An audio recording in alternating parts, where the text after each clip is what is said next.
Hey guys, my name is Jake Choi. I'm an actor. I am single like a Pringle and I'm ready to mingle. So hit me up. And you are watching the Points of Experience.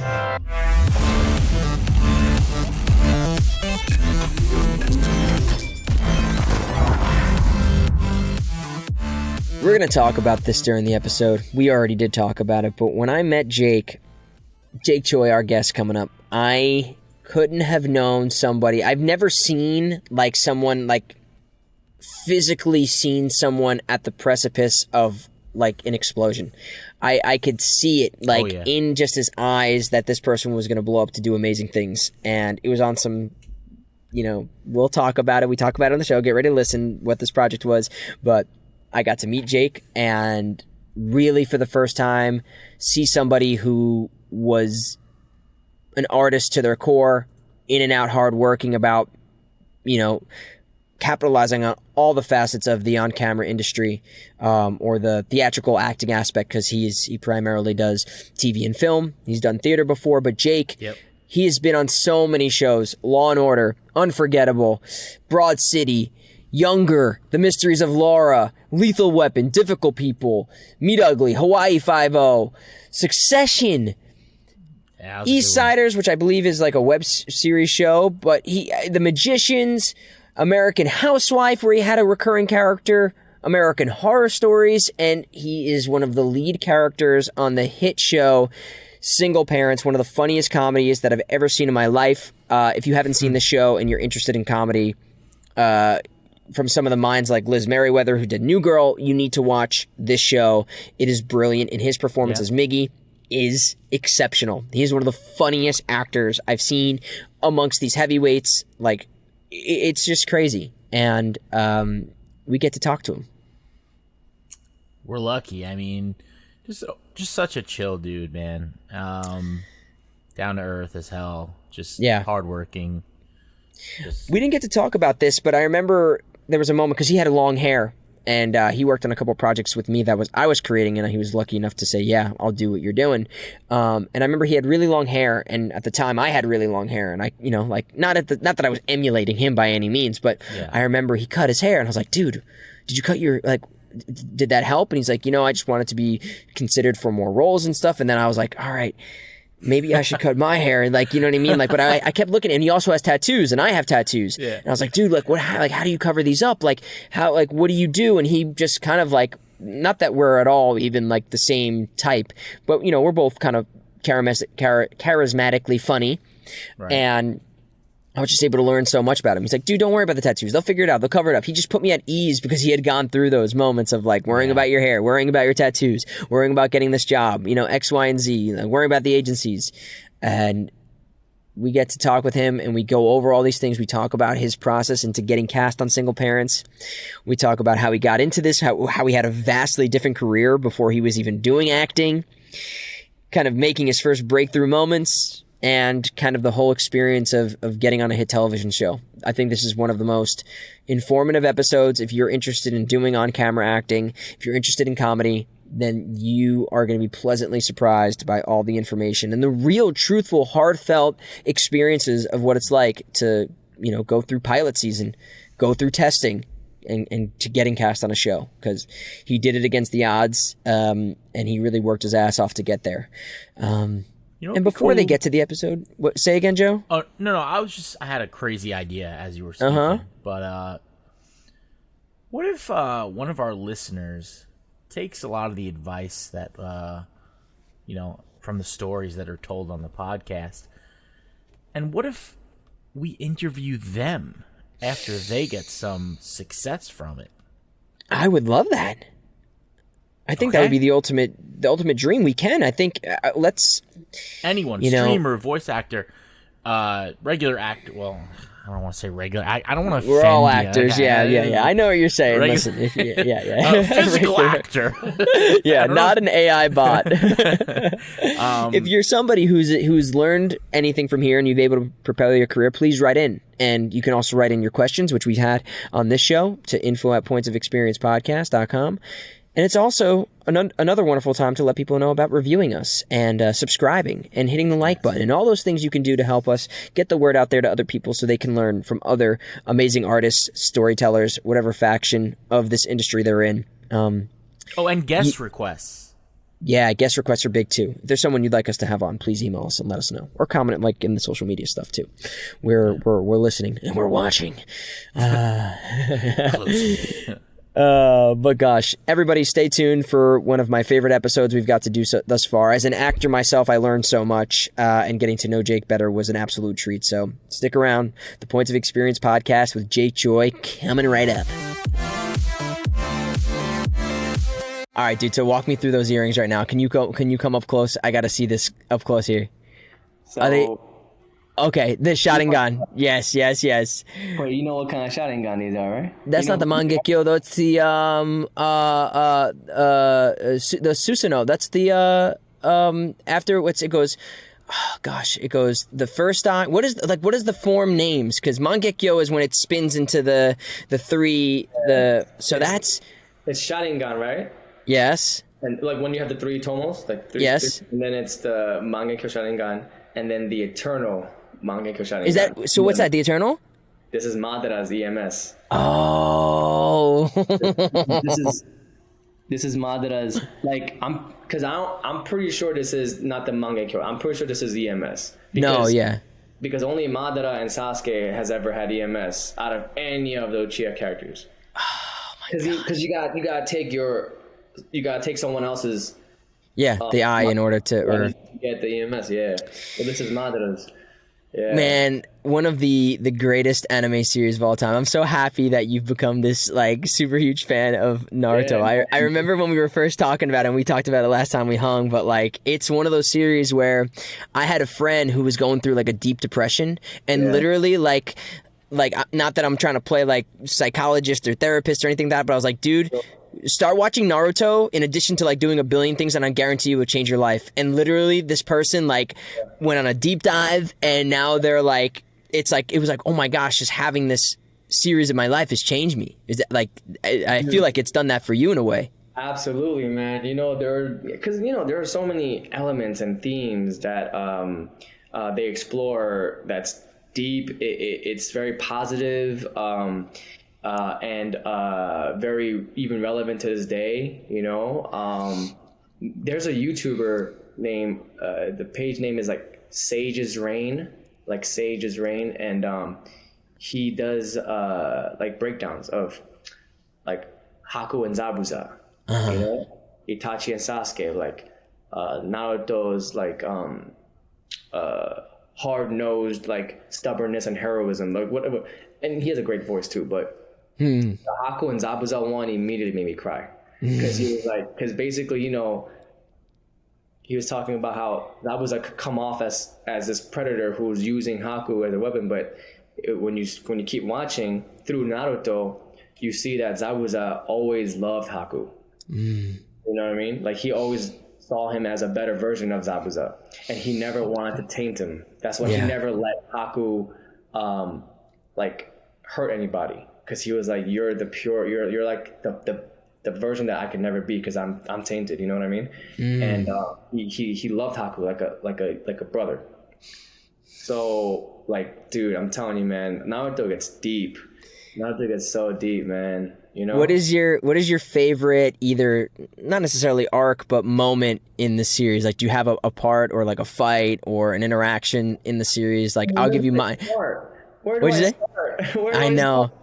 But like for me, I mean, obviously that initial Zabuza fight with like Sasuke and Naruto when they first are learning to do the Shuriken Shadow Clone, that for me, like that always stick in my mind as like one of the top moments. And then obviously the Jiraiya moments when he's like right before like that last fight of his, that'll stick in my mind for a long time.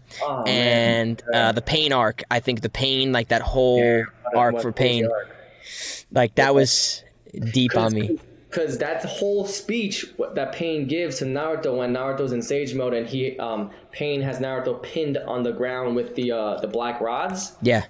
And Naruto's like helpless, and Naruto's like, "Why are you doing this? You think this is right?" And Pain says, well, you know, your village and the other villages used us as a war field, as a battlefield, and a lot of my people suffered and died, and you guys are living in wealth, and you guys are living comfortably. So who's right and who's wrong here? You know, like I want a world that will never know pain like that, no more wars, and this is the way to go about it. And for the first time ever, Naruto was silent. Remember how he goes, I have nothing to say to that. Yeah. Up in the, like, right when I remember. Oh my gosh, such a this is one of those series where even with Madara, like when he's trying to do the infinite Tsukunomi, it was the first time I ever in storytelling. Obviously, there's been great villains throughout history that have been crafted, but it was the first time where I didn't really look at a villain as necessarily a bad person. I always just looked at it as somebody who sees their ideals differently than the rest of the way the rest of the world does, or the global positive majority. So, like, I was like, the first time, like, oh, this is just somebody trying to find a different solution that, like, morally most of the people don't agree with. Because, you know, there's some people who could say, yeah, sure, let's all live in an illusion and never experience, like, pain and heartache and suffering and traumatic loss.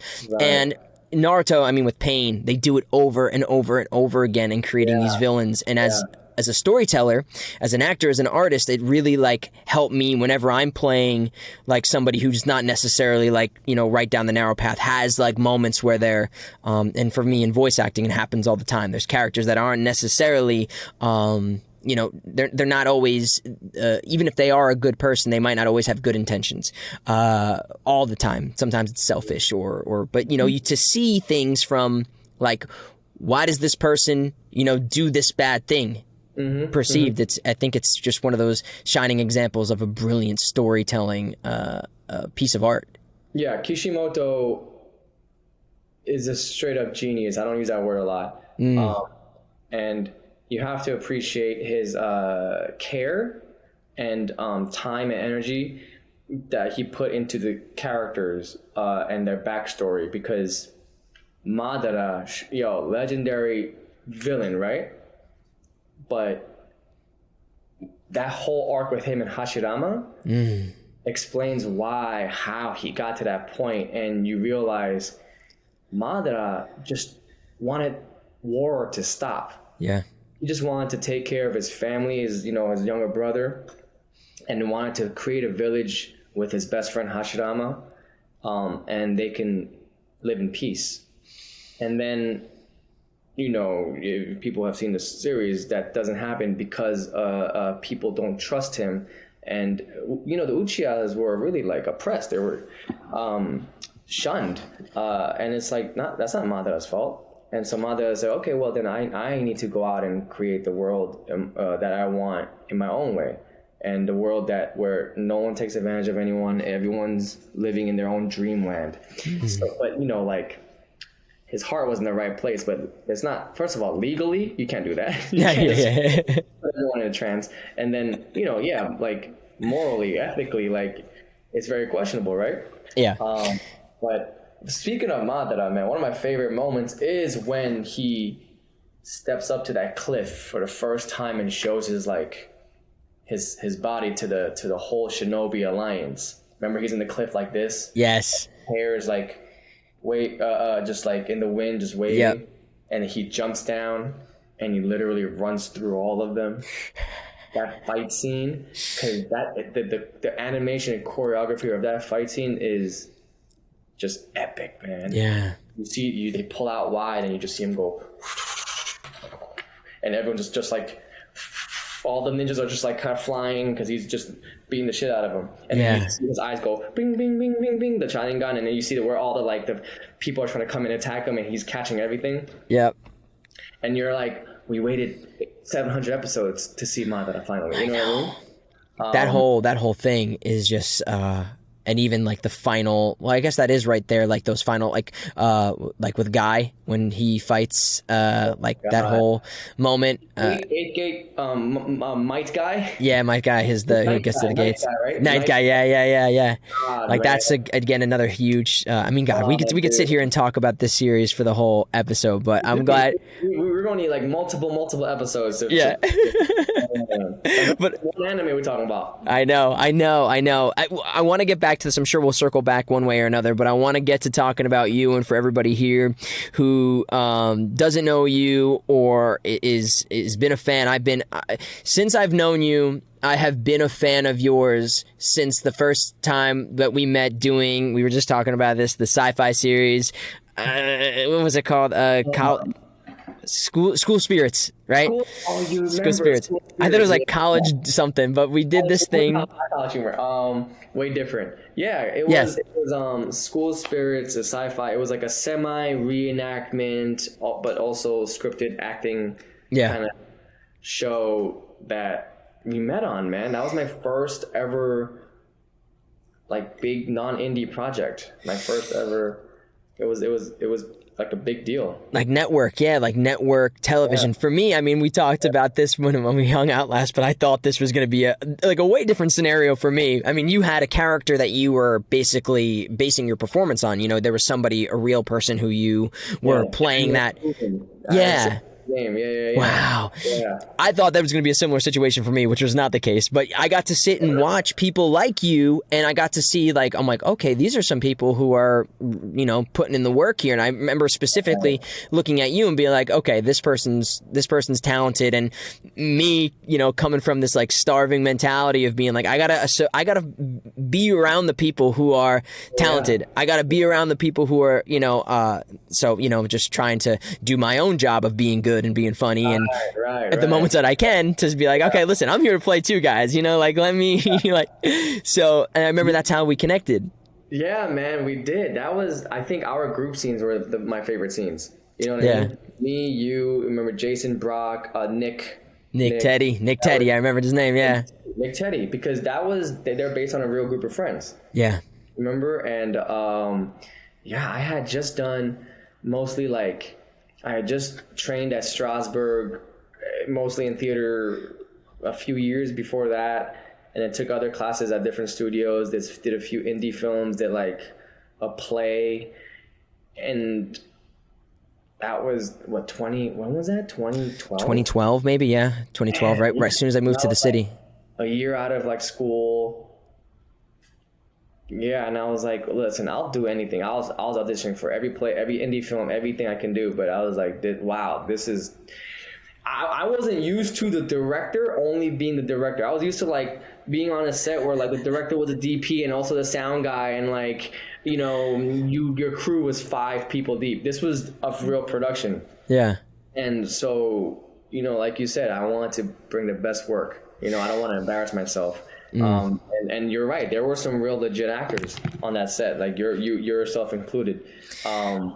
It felt like something that could be real, you know. And you know, people watch that show. Like a lot of people hit me up from that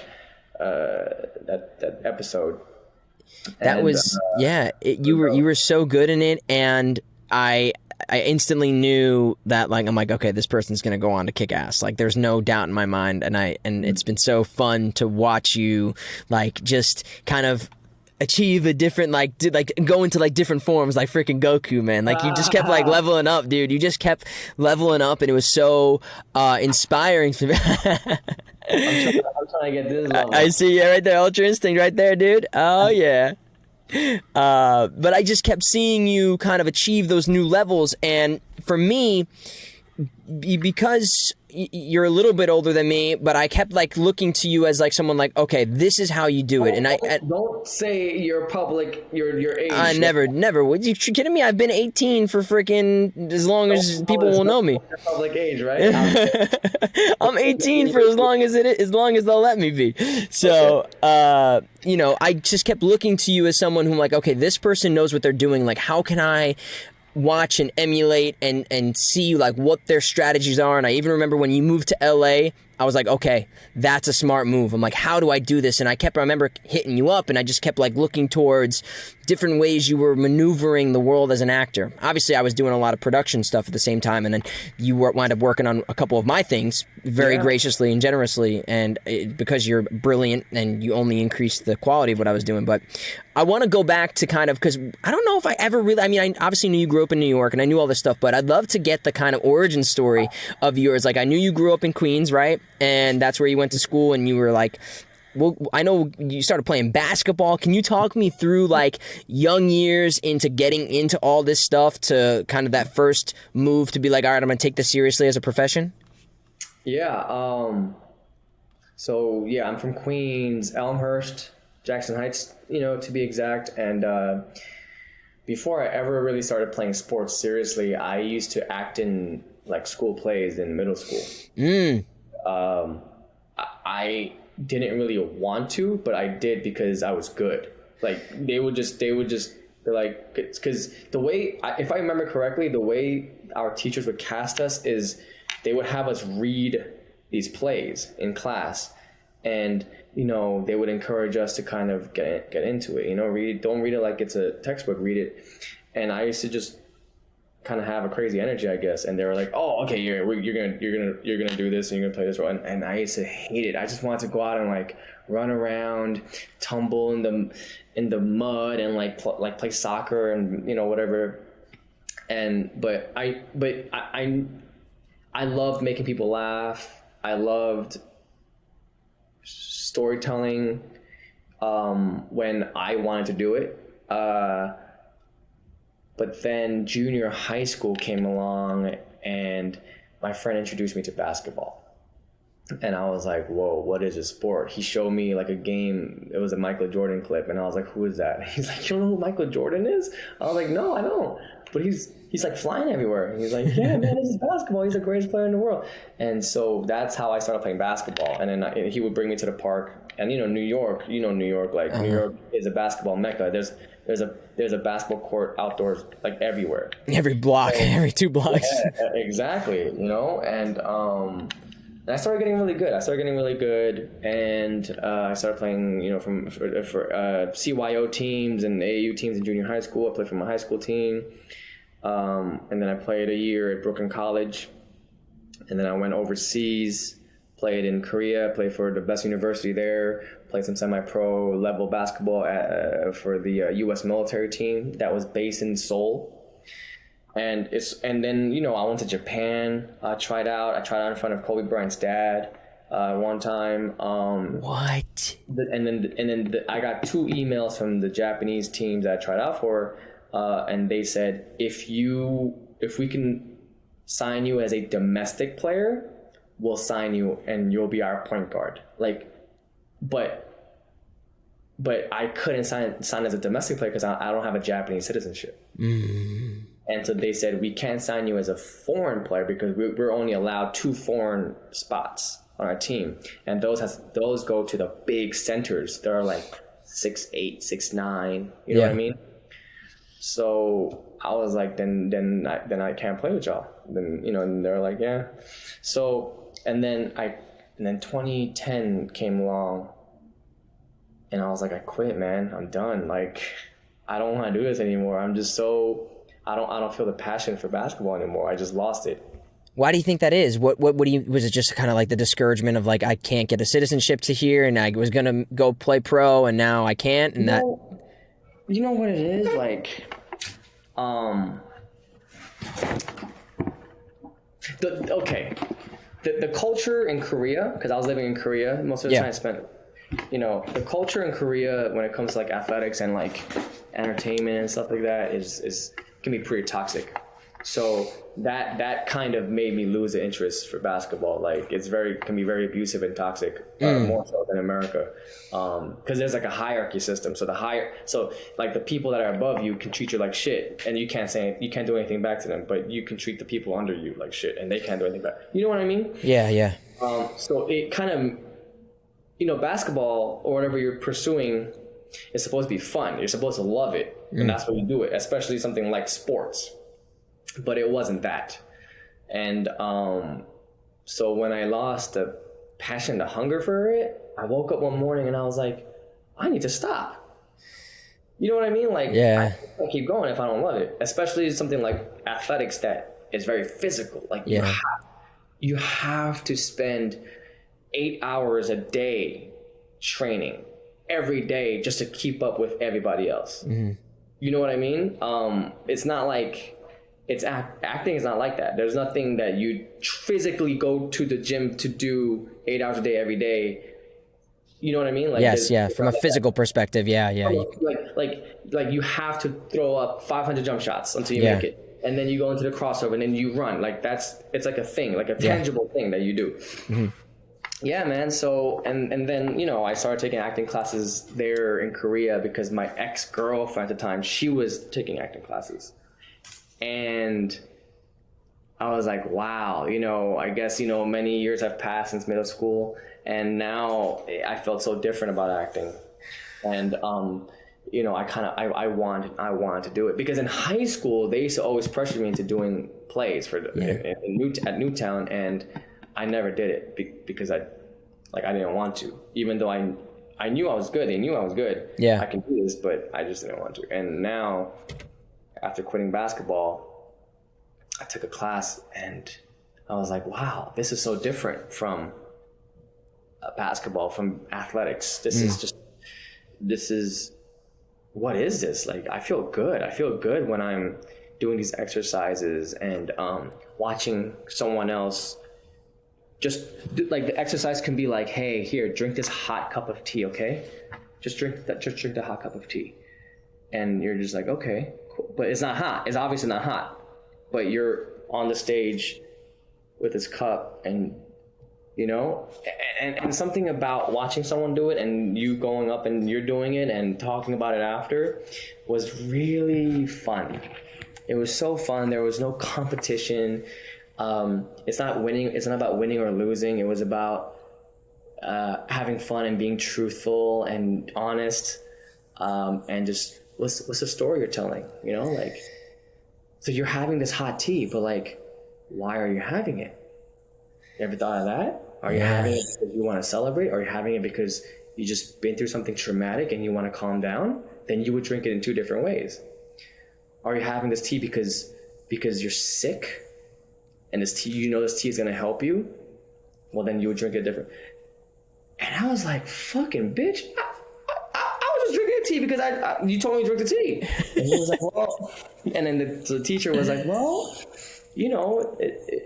everyone does a thing for a reason. You just don't. We're not always conscious of it, mm-hmm.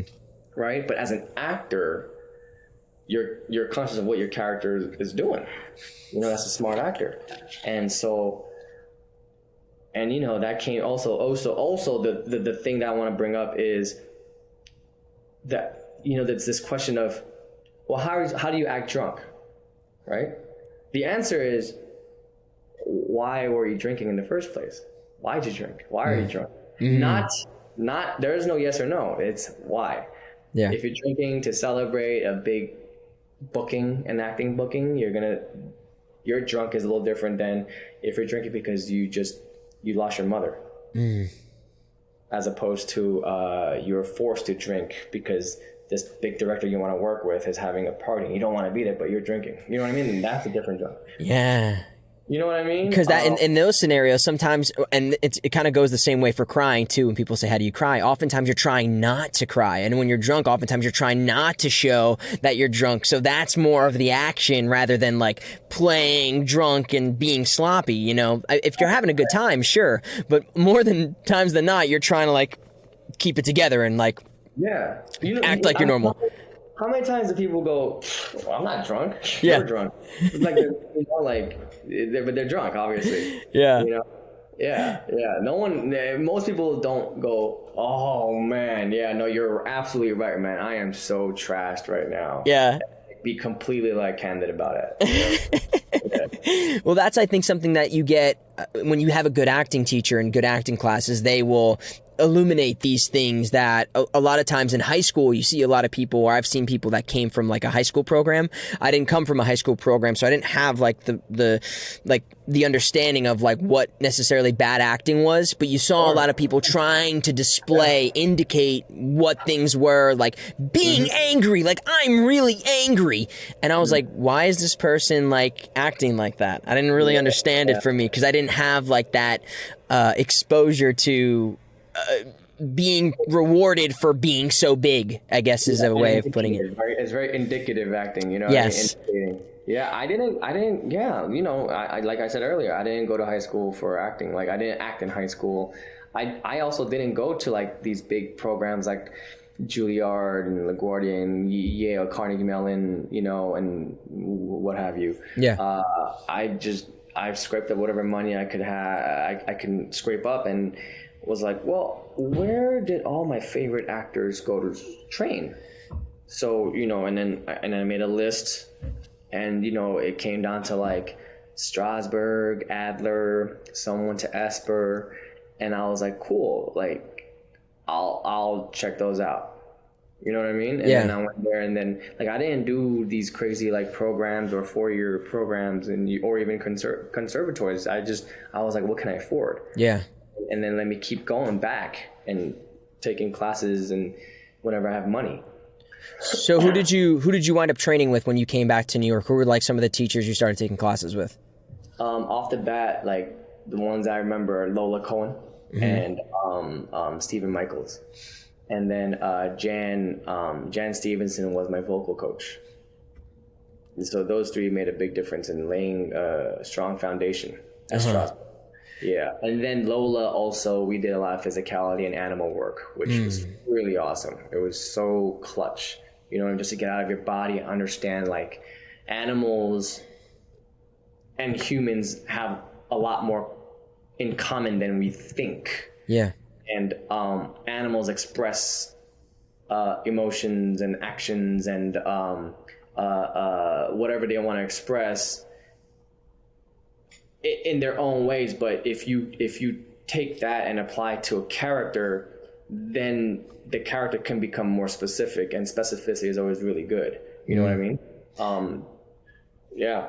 Did you notice that coming from playing basketball and being so kind of physical and athletic, you were bringing a lot of that to you? As like, I feel like that allows you to be more in your body or have a better understanding of your physicality, and also the mindset too of like taking something very seriously or being kind of, you know, while it's not the same as working out or doing 100 free throws, you have to still have the focus and the discipline and the drive to learn how to become an actor or unlearn things and to really tell the truth. What do you think you kind of took from being in sports to your acting, or how did that maybe affect what you were doing versus people you saw in your classes? I think I had an advantage that because I came from a athletic background. So no one in my class came from like a university semi-pro level athletic background. And the thing is, I already kind of honed and developed a work ethic because of sports. And repetition was very natural for me. So, and then also being physical, like I understood my body, not like perfectly, but I understood my body and I knew how to move. Basketball takes very, very good coordination. Yeah. To be average. So I'm very coordinated. And so if you give me movements to do, you know, I can move and I can follow, and I don't have to think too much. You know, a lot of actors these days, well, I don't just in general. For example, I did a movie last year, and it was like an action. There was a lot of action, and a lot of actors they want to intellectualize so much, where if it's like, okay, I throw a jab, you hit it out, you throw a hook, I duck, I push it to the wall, and I take my gun, and then instead of shooting you, I'll go boom, and then you get hit. It's very simple. After a couple of times, I'm like, all right, let's amp it up to 50%. But a lot of actors who only have acting training, who come from theater and don't have a lot of physical experience, they go, wait, hold on. So I go like this, and then like this, right? And then you just see them trying to like work it out in their head, and it's very hard because the physical part is not following what they know and what they want to do in their head. Yeah. And then you're just like, and also, I guess, you know, I grew up, I got into a lot of fights as a kid.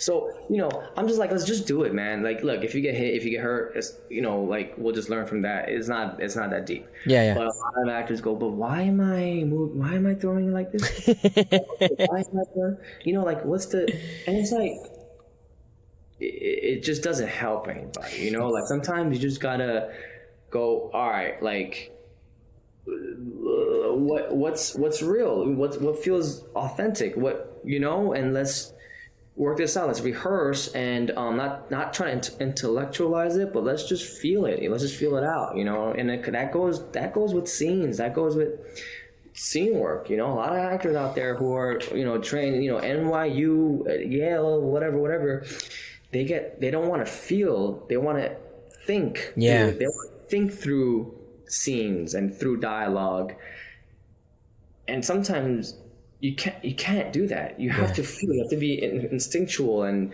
you know, do your homework, but be present.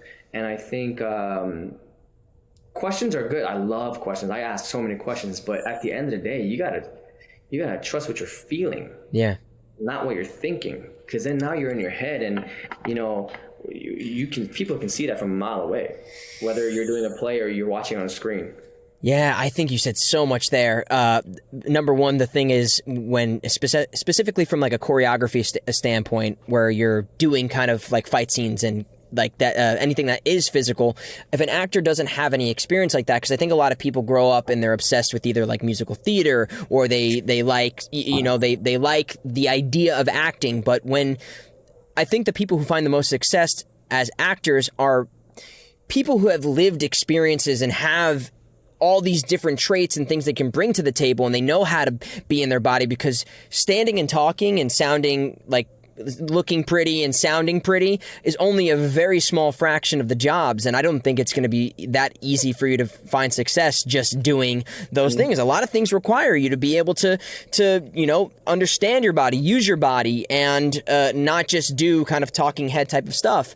And then also what you're saying about trusting your instincts, because like you said, everybody wants to like work out what they're supposed to feel and then achieve whatever the written thing is that you're, you know, it's like, okay, at this moment I need to be this, rather than just doing the scene and seeing what happens when you say the words, because a good writer will lay the blueprint for you there, and it'll get you somewhere. And there's no right or wrong in acting. It's not like if you don't hit this certain mark, it's not right. It's like your version of that could be just as beautiful as whatever somebody else is doing that's completely different. So I totally resonate with all that stuff. So when you're taking these classes, what was the dream at that point? Like, okay, I'm not going to do basketball. Do I want to do TV and movies, or what was kind of like the idea you saw for yourself as a career? What was the vision for you in terms of being an actor? Doing theater, TV, film, like all three. Yeah. That's what I thought the dream was, and that's what I thought every actor did. Because I didn't know. I didn't know there's such a separation. I didn't know that, like, you can't really get paid much doing theater only. I did not know that. I thought, oh, okay, I can do plays and I can do some movies, and then back then, like, TV was like, you know, yeah, was, like, in demand right now, and I was like, all right, I'll do some TV too, but I want to act on stage because that was my training. Yeah. You know what I mean? I want to do all these plays, and I want to be on Broadway and open up, you know, these theaters, and then, you know, maybe, you know, to try this character from this play, and that's what I wanted to do. And you quickly learn that all these Broadway actors are auditioning for commercials and TV and film because the pay doesn't match the demand and the commitment that you put into a play as compared to TV and film. Mm-hmm. And I was like, oh, interesting. Okay. But being in New York, it's almost, to me, it was it felt like a waste if I didn't do plays, especially coming out of Strasbourg. In LA it might be a little different, but in New York. So yeah, man, I was auditioning for everything I can audition for, I did, and whenever I could act, I did. One of my first plays was in the basement of an Ethiopian restaurant in like Hell's Kitchen, and that was some of the best times of my life. Mm-hmm. You know what I mean? And it was very free flowing. Like you auditioned with a monologue, and when they cast you, they said, "Hey, you're gonna play this role." But one weekend they would be like, "Hey," during rehearsal, they'd be like, "Hey, you want to play this character instead?" And I'm like, "Oh, well, let me just learn the lines and we'll rehearse." And they were like, "All right, cool." And then you do, you know what I mean? Yeah. Like a high school jock. The next day you're playing a scientist. It was really fun. It was a really fun time.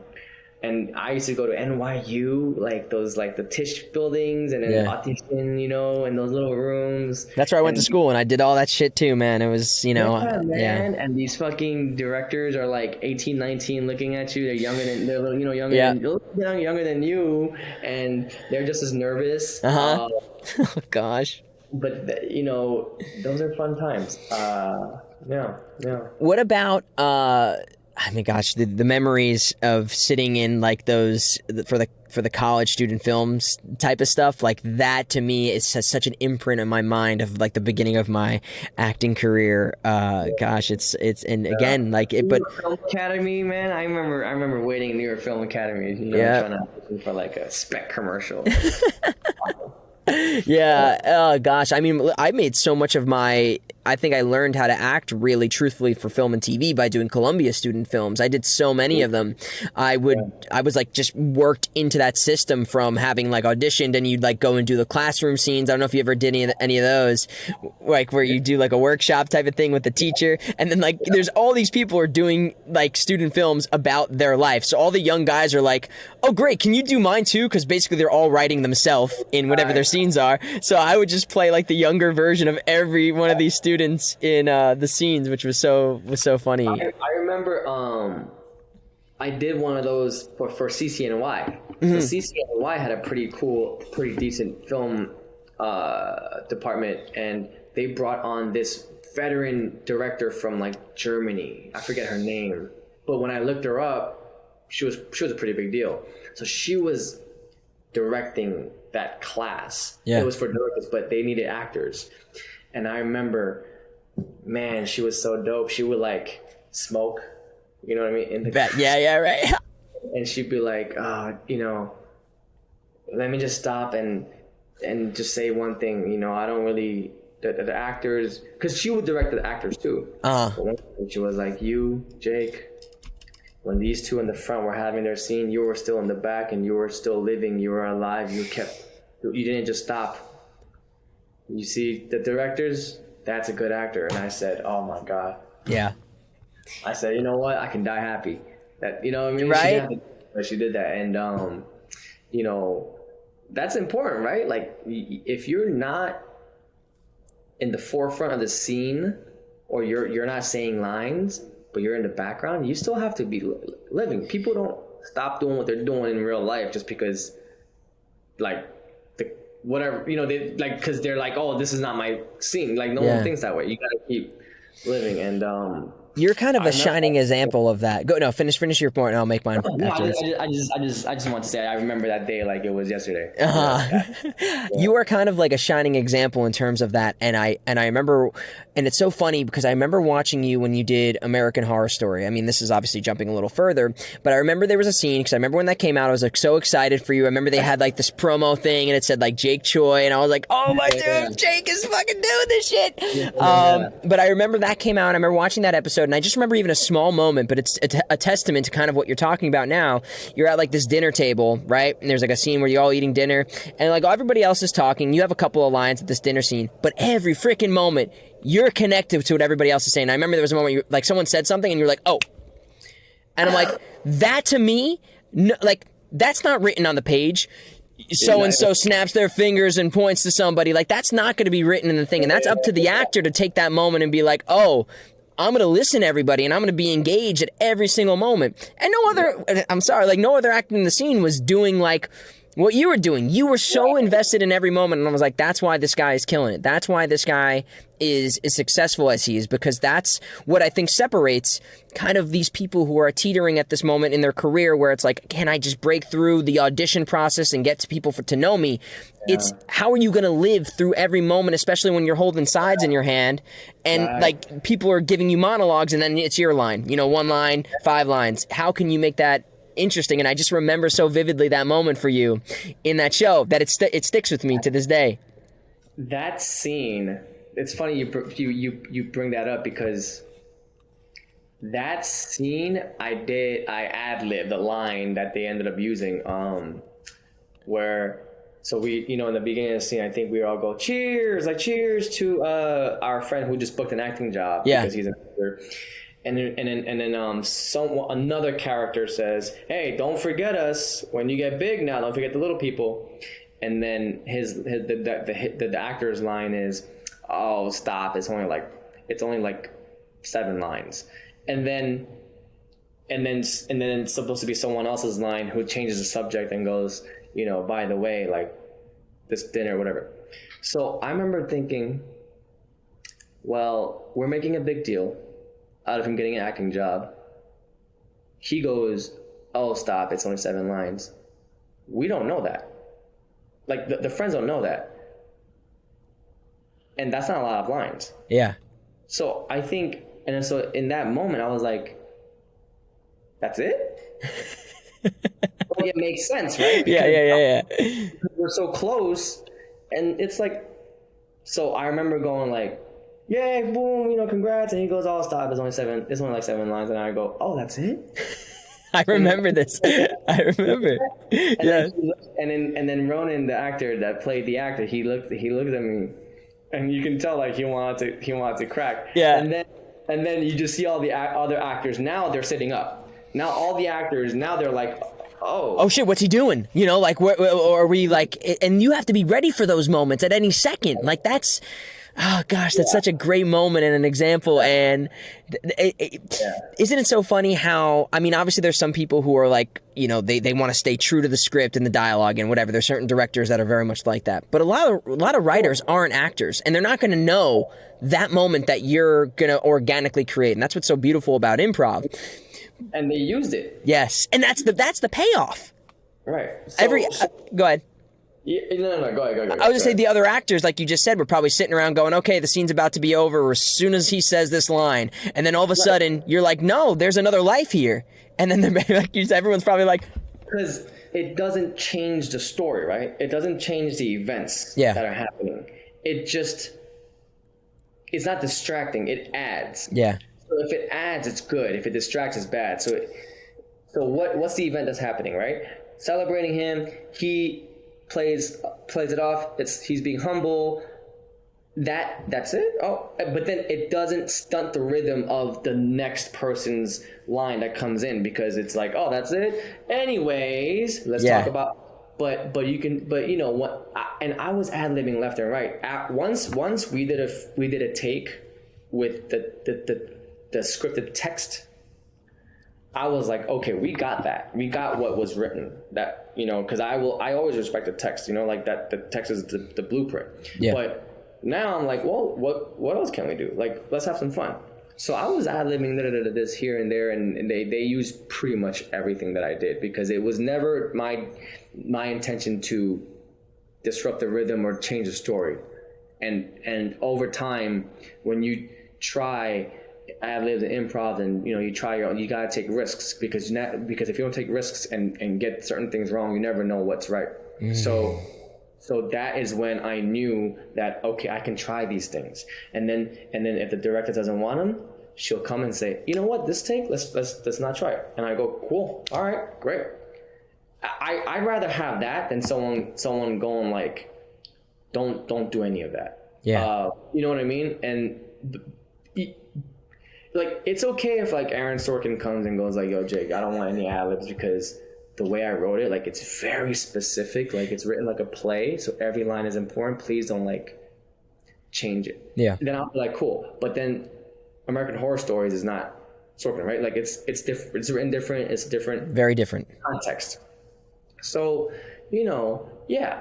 And but it's interesting because when I did that ad lib, I didn't do it in the rehearsal. I did it during the shoot, during the actual take, and it forced the actors to now wake up. I think because it's easy to kind of, because that scene was very easy. That was a very easy scene, emotionally and in terms of text. So it's easy to just go line. Oh yeah, line. Yeah. And then line. And then now you just kind of like do the thing, right? Yeah. Like almost like because it's almost like auto. But then if someone goes line, hey, ad lib. Now you pay attention. Now you go. And then it goes back to the line. But now you're kind of, you set up a little bit taller and you're a little disruptive, you know what I mean? But in a good way. And that is what I love about acting. It's how can I bring truth, fun, spontaneity, and a little disruption, and it still works. And when it comes to auditions, when it comes to already being on set, because when you're on set and you're there for the job, you can kind of scope out, okay, what can fly, what cannot, you know, maybe I can try this, you know, depending on the context, you know, but you know, but listen, that's just me. A lot of actors like to play it safe and they don't want to ad lib, or they don't want to really improv, and they want to kind of do the text, which I respect. I respect that. But if you pay attention, you can sometimes see where there's space. Especially American Horror Stories, American Horror Stories is cool because it's considered a drama, but our episode, I don't know about the other episodes, I haven't seen the other episodes, but our episode, it was pretty, there were moments where it's a little whimsical. Yeah. It's fun, especially when it's a group scene, friends. And I love group scenes. I'm used to group scenes, you know, with single parents and all that stuff. So group scenes is where you got some space. You can do a little, you can have fun, but it's only if you're willing to take the risk of failing and trying something and someone telling you, no, that doesn't work. Let's get back on track. And I think there's just so much noise right now, especially if you're trying to be an actor today, where if you're not taking an opportunity to kind of show what's unique and special about yourself, and oftentimes that can be shown through good improv, and I mean that by those moments that are very surgical, where it's not you just every moment throwing in a quip and trying to be funny every moment. It's like finding that sweet spot where you're sensing an organic moment, like it helps the scene and it grounds the rest of the scene in truth, I feel like, because it takes everybody away from like, okay, I memorized these lines and this is the order that they're in.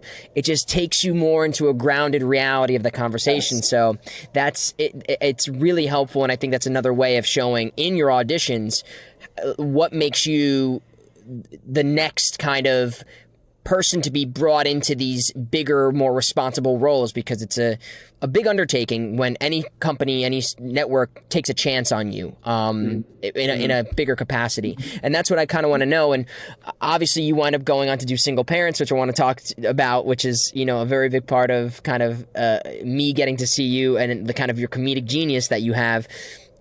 Two-part question here is, when did you realize like you were so funny, or maybe it was just that you were just you had a natural understanding of the comedy, because it takes a rhythm and an understanding of that. And then also kind of the back part of that question is, you know, you did School Spirits. When did did that help in kind of achieving that first like breakthrough role, whether it was a co-star or guest star, and like breaking through that kind of, you know, that co-star, guest star or film space, you know, when you're like, okay, I'm really doing this? Ooh, okay. So for single parents, I think me and my reps were all surprised that my first series regular role was a comedy, like a broadcast comedy, because we always thought it was going to be a drama. 'Cause that's what I did mostly, was drama in New York, and even in LA. Like my first 3 jobs are all dramas, you know, and that's where my strength, I think, still lies in, is drama.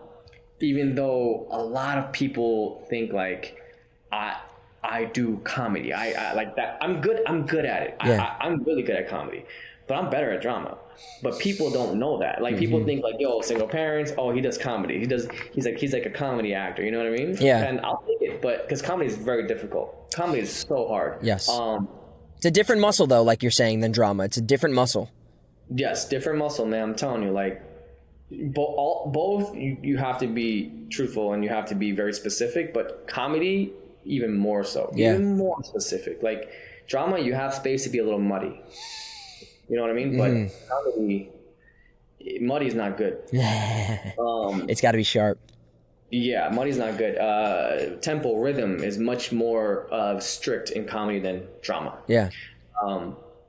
But I was very lucky because in single parent, the writing on single parents is fucking phenomenal. Yeah. It is absolutely magnificent. Like it's elite level writing. You know what I mean? Like it's the people that did like New Girl, you know, people that were on SNL, like people, Jason Weiner, who directed our pilot, directed the pilot of Modern Family. He set the tone for Modern Family. Yeah. You know what I mean? Like these are heavy hitters. So in a way, I was really lucky to have been cast as one of the leads on a comedy with great writing. If the writing wasn't great, I don't think we'd be sitting here and saying, Jake, you're like really funny. You know what I mean? I don't know. Because I personally never thought I was like super funny as an actor. People always told me, Jake, you're really funny. You should do stand up. Obviously, I'm not going to do that. But they used to always say you're really funny. You should do stand up. Or have you ever thought of doing stand up? And I used to always go, ha ha ha. No, like I'm an actor. Like I'm serious. I'm an actor. Yeah. But so I never thought I was really funny until Single Parents. But I learned so much though. So like I've gotten funnier since what, 2018? Yeah. But like I guess I had to be a certain level of funny to get cast in that show. Like yeah. You have to be. And your character was kind of not necessarily to say like you're the comedic characters. They're all comedic characters. But when you look at like the 7 characters of comedy or whatever, you know, your character was getting a lot of punchlines. You were, the joke was really like they were tossing things up to you a lot of the times and you would hit the home run. So I think that takes it takes a lot of responsibility and understanding of yourself as a comic. I know you're not going to call yourself that, but it takes that comedic understanding to be like, I gotta hit this shit home. I gotta hit it just right at the right moment, at the right time, the right inflection, the right tempo to be able to make the scene work. Because if not, if the punchlines fall, it sticks out like a sore thumb. And every time you did it, because I love that show, and I think it's one of the honestly, we talked about this, the other day when I saw you. I think it's one of the newest, freshest versions of what everybody loved about all the kind of staples in comedy, like New Girl, Modern Family, The Office. It felt really much like that show. Dude, I mean, man, if we had just another season or two, it would have been considered like those like single cam classics, like Parks and Rec, Modern Family, and New Girl and Office, in my opinion. But you said something interesting, inflection. Not many people think about inflection when it comes to comedy. That is so important. Yep. Like, actors don't really think about that shit, bro. Like, trained actors, especially. You know what I mean? Yep. Because inflection and pitch is different. Yep.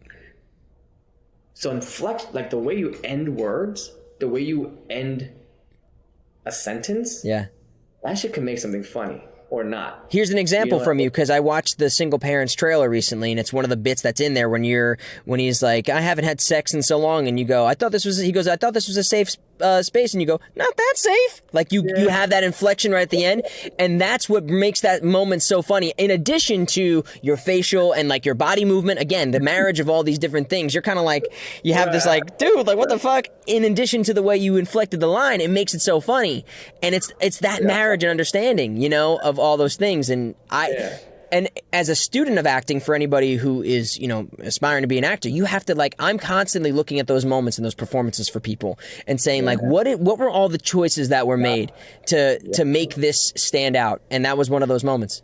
Dude, you don't understand how many times I had to tell some acting friends, like, bro, like, watch Modern Family, watch Parks and Rec, study that shit, like watch it.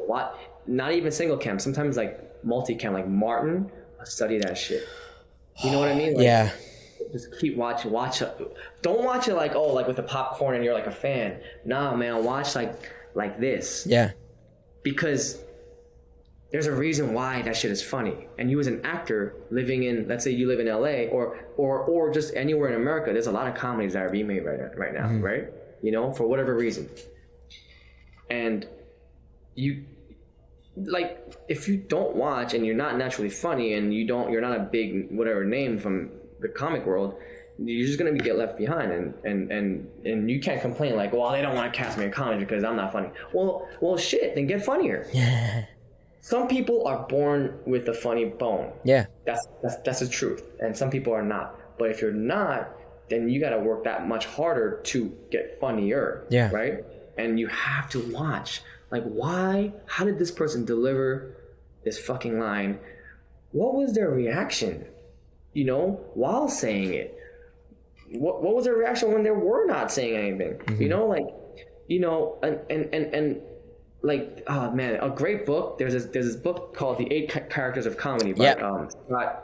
I've read it. I read it as a writer, and it's brilliant. It breaks down kind of like, you know, it talks about like friends and stuff, and it talks about, you know, like Joey versus Phoebe because they seem very similar. And one is, well, Joey's character changed in that show anyway, but one is like, you know, the dumb one versus the I forget what they call it. That's, you know, Joey's the dumb one, Phoebe is head in the clouds type of thing, like, you know, in their own world. That's it, you know, and the lovable loser.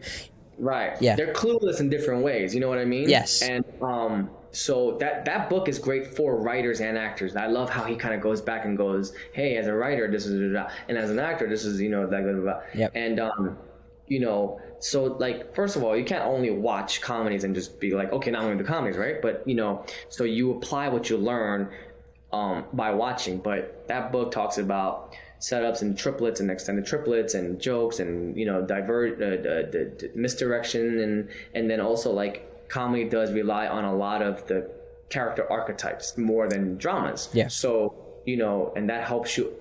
And it's not like, oh, I don't want to play a stereotype. No. You take this archetype so that you can bring your character to life. You know what I mean? Yeah. The 8 Characters of Comedy by Scott Sedita. Yeah. There you go, right there. Brilliant book. I love that book. Brad Garrett, who was my castmate. He sometimes guest teaches at his studio here in LA. And so I think he even uses Brad as an example on Everybody Loves Raymond. Yeah, and Brad, Robert. You know, he's a comic, you know, king, right? Yep. So, but yeah, man, like understanding the characters that are in comedy are so important. Mm-hmm. Are so important. You know what I mean? Because writers do think of those characters when they write, and you know, they're very specific, and specificity is so important.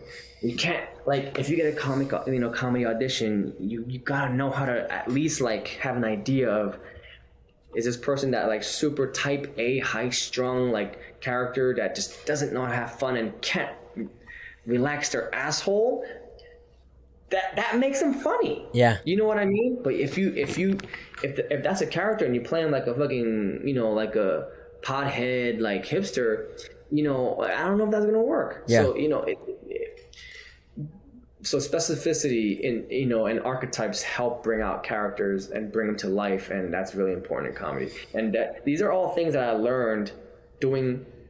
Like, I was so lucky. I learned I got paid to learn from so many funny people. Yeah. Taryn is so fucking funny, man. Yeah. I feel like sometimes, like, when he does scripted stuff, he doesn't even get to show how funny he really is. Like, what I see on set, they sometimes they have to like edit it out because it's too funny. Yeah.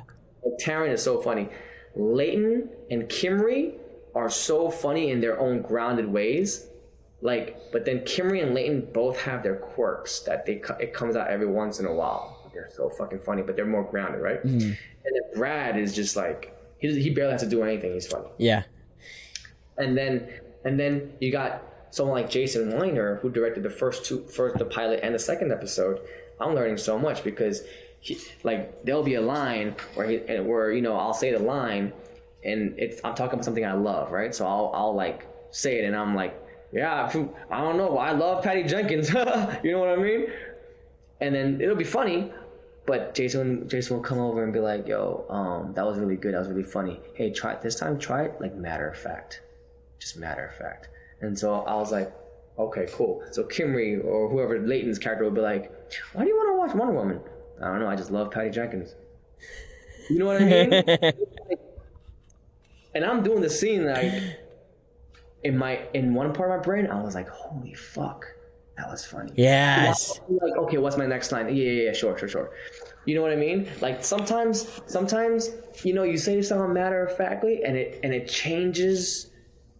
It doesn't change the funny. Yeah. It just changes how it's funny. You know what I mean? Yes. And that takes a good director to recognize those moments and to give that advice, but it also takes a very good actor to take that note and internalize it, whether it's like, okay, trust that this character, like if you're saying I like Patty Jenkins, like they just like this thing and they're just explaining it and it's nothing more than that, you know?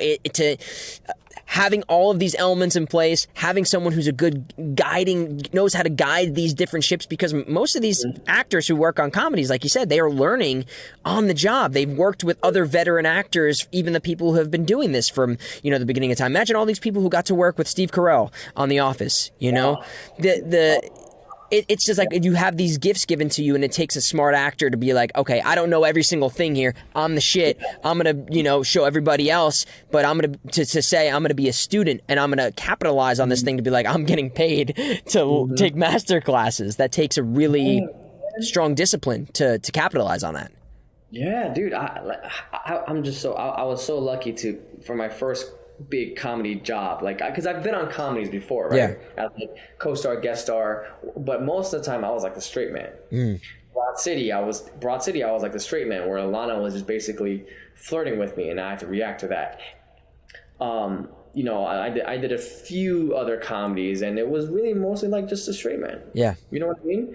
And then this is the first time where I'm like, oh, okay, cool. Like I need to be funny. I have to pull my own weight. This is an ensemble. And thank God the writing was so awesome, and the character was very specific, and they were very open to help collaborating and crafting the character. Yeah. And make it more close to me. And the thing that I realized and learned, and I think the book helped me too, but I realized this as I was doing Single Parents, my character is the dumb one. He's the clueless one. Yep. And the trap was, like, if you play him dumb, that's the trap. You can't play the dumb character dumb. You have to, this dumb character has to believe he's the smartest motherfucker in the world. Yeah. And every idea he has is gold, and it's the best idea that anyone's ever had. That's what makes this dumb character funny and dumb. He doesn't believe he's dumb. He thinks he's smart. Yes. You know what I mean? It's kind of like what we were talking about in the beginning. You know, you don't play drunk you're actually playing against whatever that information is. So you play it as if you are brilliant, you're smart, everything you're saying is great. It's what is that phrase where it's like there's like God, I can't remember the name of it, but there's a saying when someone believes that they're the smartest person in the room type of thing. But that's like when someone believes that truthfully to the core of their existence, and they're saying something. Is it like a fool believes he's wise and the wise believe they're fools or something like that. Something like that. Yeah. There's also like oh God, I can't remember the name. Joe, if you can find it, it's like a saying where the dumbest person thinks they're the smartest person. Look, Google that. But anyway, but what I'm trying to say is like that marriage of being able to have the confidence to know that what you're saying you think is brilliant, but to everybody else to hear it because it is so ridiculous from the global community, them to be like, that person truthfully believes this. That's what makes that so funny.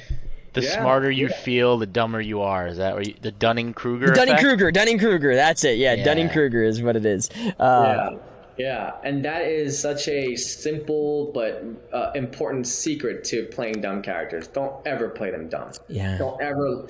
They're never thinking, because if you think you're dumb, you would never say those things that you're saying. You know what I mean? Great point. You would just thought. So, it's a trap, and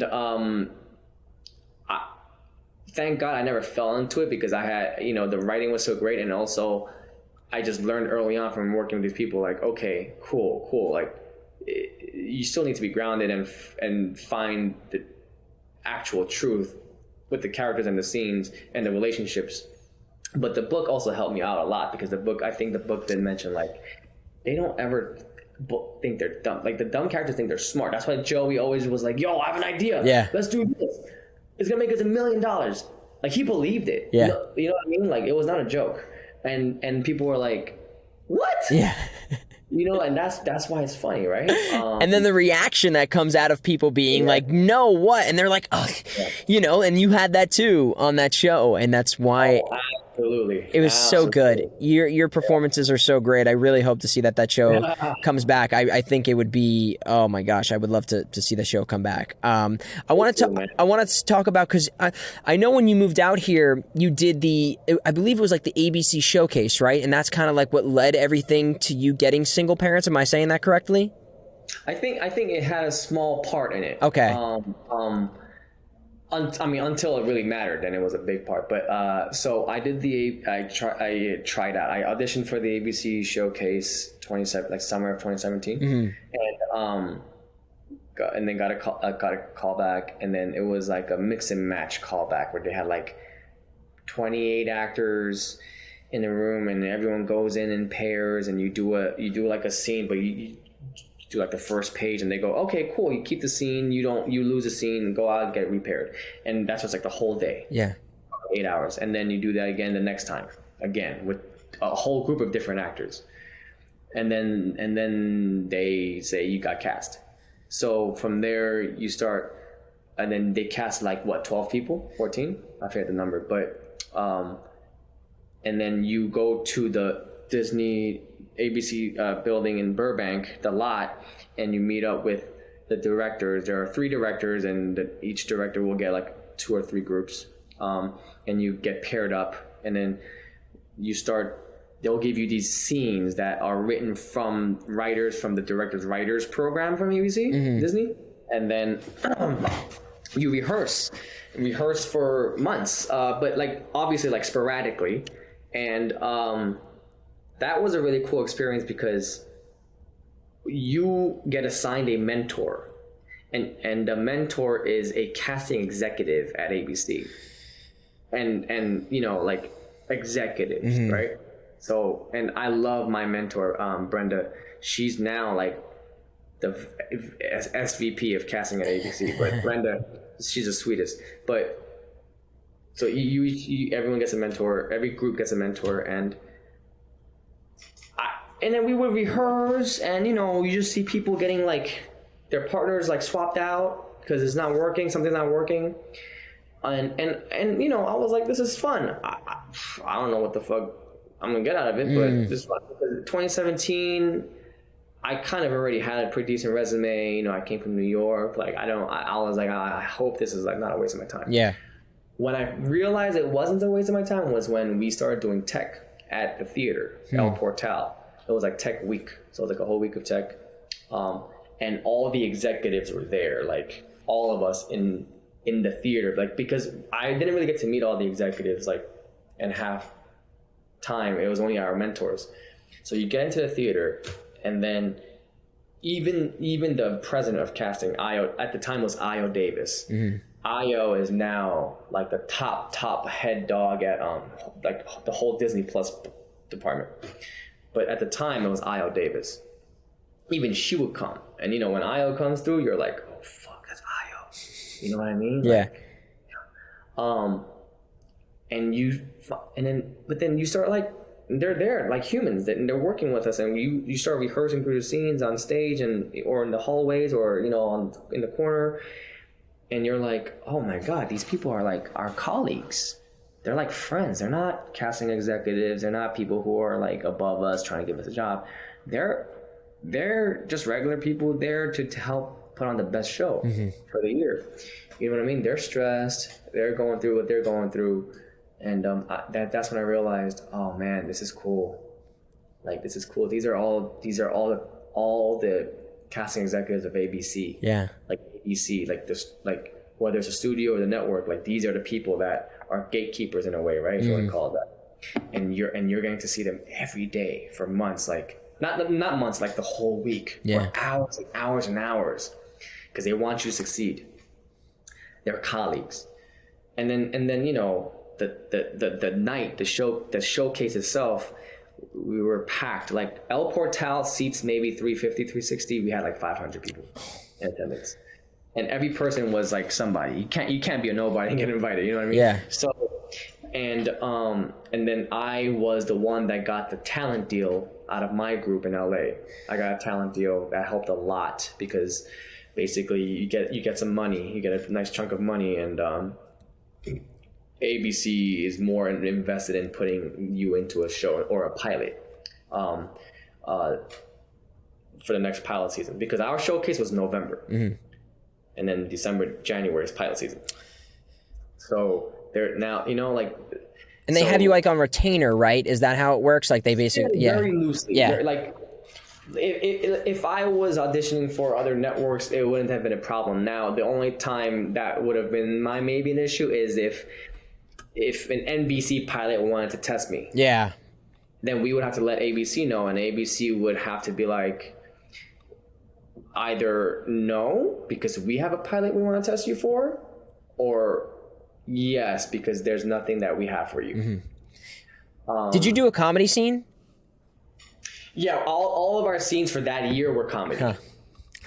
I think the next year they started mixing with drama. But up until our year, 2017, it has always been comedy. Sure. Like a 4-page, 5-page scene, comedy. Yeah. And thankfully, like, our scene was really funny. Yeah.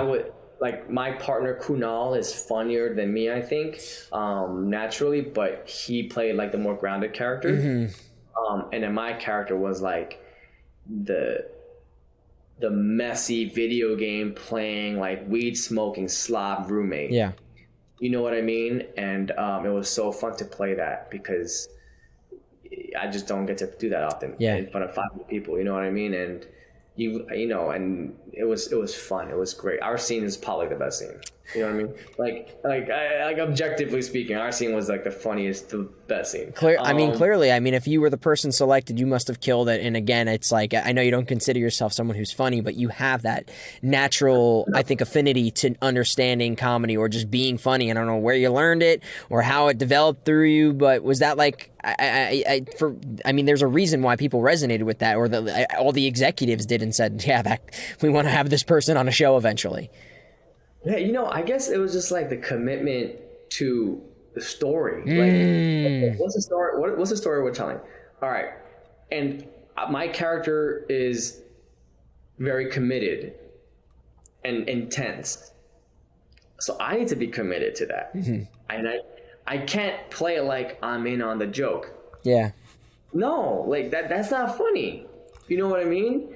It's just me and my roommate, and there's a fucking zombie. We have to kill a zombie, or else the zombie will eat us. Oh, that's brilliant. You know what I mean? Yeah. So that was the scene. That was literally the scene. Like like the roommate walks in on me playing video games. I'm playing video games. I have pizza on the floor. The zombie starts waking up. The roommate sees a zombie and he's going crazy, but I'm playing.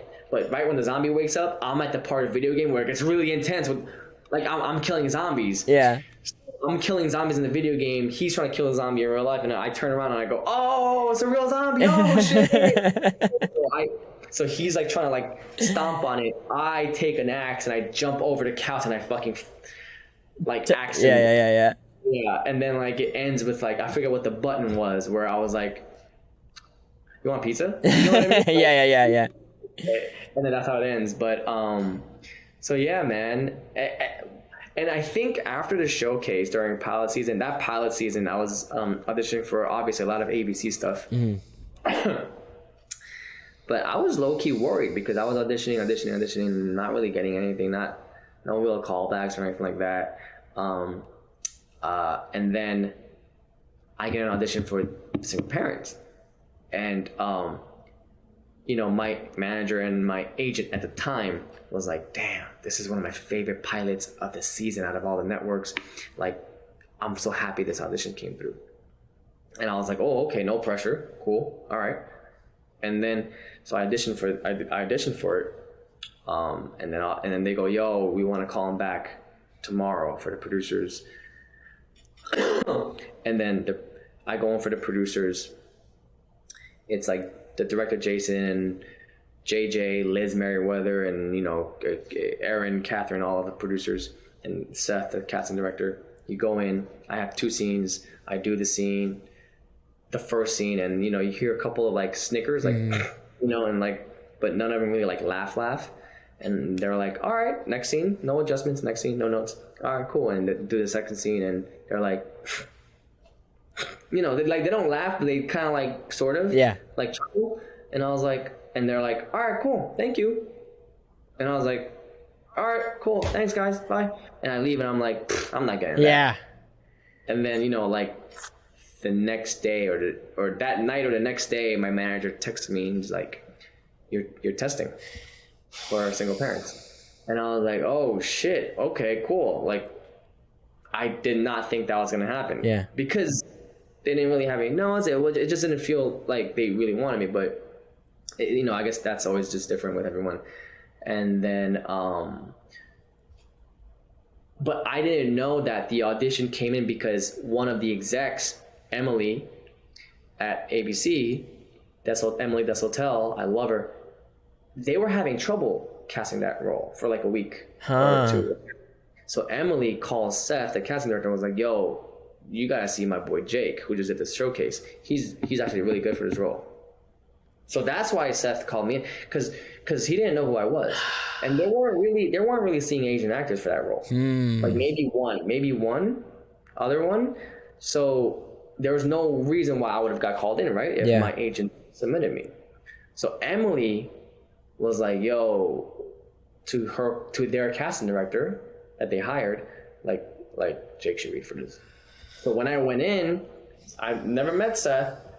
Seth was like, hey, nice to meet you, And when I did the pre-read with him, he's because he has a reader, so he's standing in front of the laptop looking at my scene, and he's just like smiling.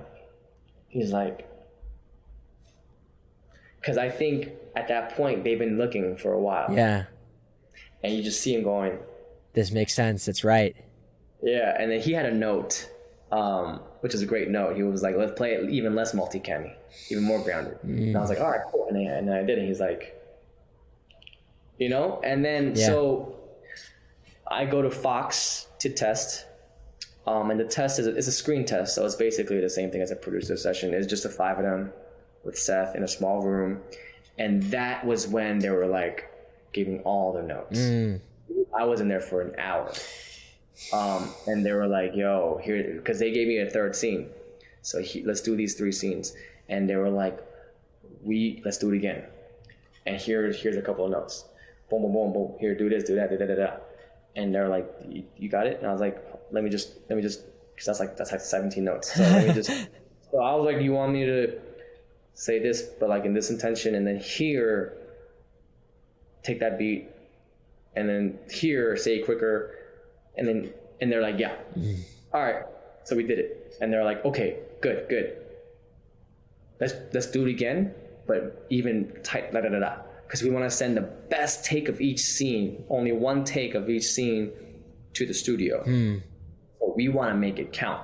And I was like, yeah, all right, cool. So I was in there for like an hour, and it was me and 2 other guys that were testing that day for the studio. And then that night, I get a text from my manager, and he goes, yo, studio approved you. Now your tapes are going to the network. So it's Fox for ABC. So, and then the next day, they were like, hey, ABC has notes for you. So you have to go back to Fox and retape the scenes that they want you to retape. And it's down to you and some other guy, and they have notes for both of you guys. So I go back to Fox the next day, and then the same thing. And the producers are like, "Hey, man, sorry that you're here. They just want more heart in this scene, and that's it." And I was like, "Okay." So we did it, and I was out in like 15 minutes. I think it was like 1 or 2 scenes, and they were like, "Yo, I think we got it," you know. And then so I go home, and I think that it was between me and one other guy. I think that was when probably the showcase helped. The showcase helped in the very, very beginning, getting me the audition, obviously. And I think at the end, they were like, yo, who should we choose? Jake, Choi, or this guy? And they were like, well, we know Jake. We know him. The other guy's just as funny, maybe even funnier, who knows? But Jake is the guy, and we know him. Yeah. And we have this down deal with him. So, and I think that's when it helped a little bit that they were like, let's go with him. And they also just knew you because they had seen how funny you can be, I feel like, too. Yeah, like that sign off was there. My gosh, what a story. My gosh, how terrifying that whole, well, was it terrifying or was it exciting, that whole experience? Both. Yeah. Both. Yeah, I remember waiting, because when you go to test at Fox, pre-pandemic, there's a certain waiting area. And when you wait there, they have all these TVs there, and they have all these posters of like Modern Family, New Girl, Arrested Development, and everything that came through Fox, the studio or the network. And then right in front of you, under TVs, are all the Emmys. Yeah. You know? And you're like sitting there with the other actors, and the second time for the notes test, there were actresses that were there that were testing for the role of Poppy. So you're like, and people are walking by you all the time, like just the people that work there. And then every once in a while, the elevator goes ding, and then you see some like famous person walk out, like an actor. Mm-hmm. And then an executive goes, oh, hi, whoever, you know, come here, like we want to. And you're like, holy shit. Yeah. So everything that can psych you out is there. Yeah. And then you're thinking like, I wonder if like that guy from New Girl like sat here to test, you know what I mean? Like, yeah. Probably sat right here. And then, you know, so, and I remember my palms are sweaty, like Eminem. Knees weak. Like, palms were sweaty, man. Like, and my sides, they were getting soaked because I was holding them and going over my lines, and like the sides were like soaked. You know what I mean? Yeah. You go in, you do the thing, and you're like, wow, okay, like that's it. And you know what's so crazy to me is that area and those offices, those cubicles that were surrounding that area, we shot there for Single Parents. Wow.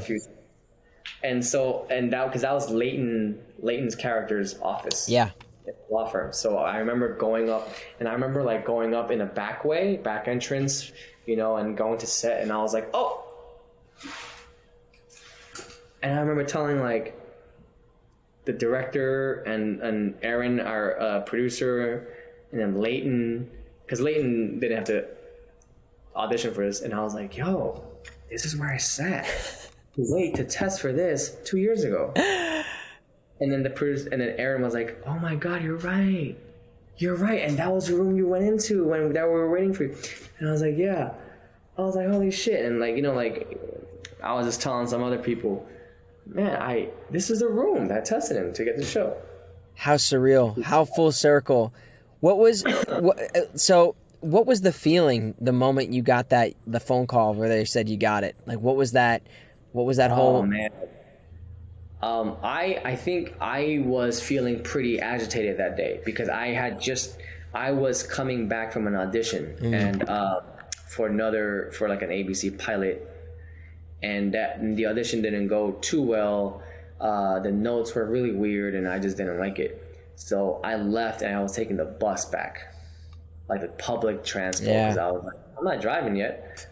I was taking the bus and I was like, man, that sucked. You know what I mean? That was bad. Not like my performance was probably not good, but then the notes that they were giving was just really like one note, like very just, I didn't like it because it made the character just come off so one note. Yeah. And I remember thinking about that. I was like, man, I don't want that show anyway.